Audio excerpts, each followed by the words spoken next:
Assalamualaikum warahmatullahi wabarakatuh. Perkenalkan, nama saya Karin Pidialopa, perwakilan dari kelompok 6, dan kami akan menjelaskan pengertian dari pinjol. Sebelum ke penjelasannya, kami akan memperkenalkan diri satu persatu. Perkenalkan, nama saya Tania Riani. Dan saya Tia Jessica. Dan saya Niko Nopriando. Dan saya Muhammad Iqbal Al-Aziz. Pertama, saya akan menjelaskan pengertian dari pinjol. Pinjol atau pinjaman online adalah pinjaman yang tidak langsung dari bank tradisional. Pemberi pinjaman online disebut demikian karena merupakan alternatif dari bank tradisional. Istilah ini telah digunakan untuk memasukkan serikat kredit, pinjaman pemerintah, dan kredit lain yang secara struktural mirip dengan pinjaman bank tetapi berasal dari atau melalui sumber yang berbeda.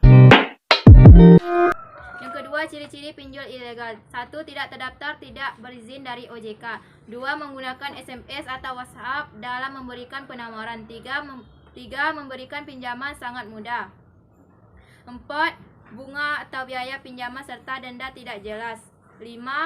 Ancaman teror, intimidasi, pelecehan bagi peminjam yang tidak bisa membayar. 6. Tidak mempunyai layanan pengaduan. 7. Tidak mengantongi identitas pengurus dan alamat kantor yang tidak jelas. 8. Meminta akses seluruh data pribadi yang ada di dalam gawai peminjam. 9. Pihak yang menagih tidak mengantongi sertifikasi Ketiga, ciri-ciri pinjol ilegal. Yang pertama, terdaftar atau berizin dari OJK. Yang kedua, pinjol legal tidak pernah menawarkan melalui saluran komunikasi pribadi. Yang ketiga, pemberian pinjol akan diselesaikan terlebih dahulu.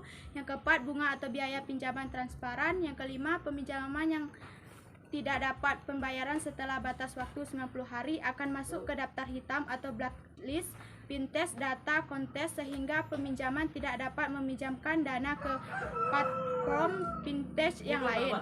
6. Mempunyai layanan pengaduan. 7. Mengantongi identitas pengurus dan alamat kantor yang jelas. 8. Hanya mengizinkan akses kamera, mikrofon, dan lokasi pada gawai peminjaman. 9. Pihak penagih wajib memiliki sertifikat penagih dan diterbitkan oleh APPI.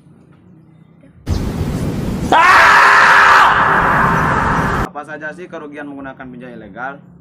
Kerugian yang ditimbulkan oleh pinjol ilegal diantaranya adalah bunga, pinjaman yang sempat sangat tinggi, penagihan kasar kepada penerima pinjaman, waktu jatuh tempo pembayaran pinjaman yang tidak sesuai dengan perjanjian di awal pinjaman, waktu jatuh tempo pembayaran pinjaman yang tidak sesuai dengan perjanjian di awal, serta akses terhadap data pribadi.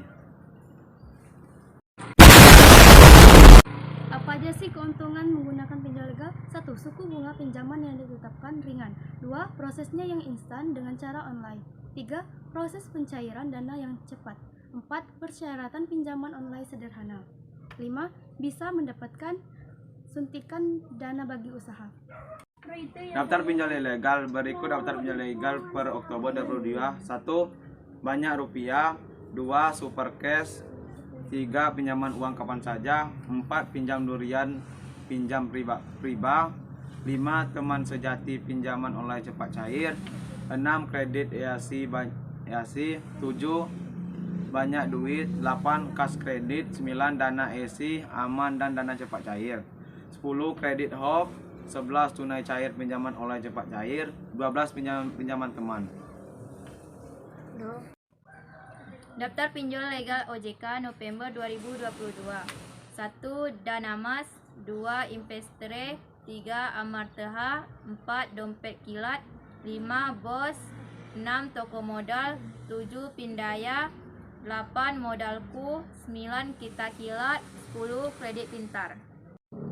Dan apa saja yang tergabung di SWI?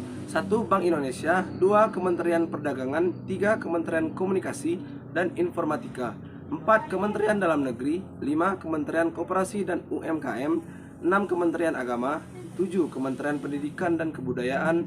8. Kejaksaan, Polri, BKPM, dan Pusat Laporan.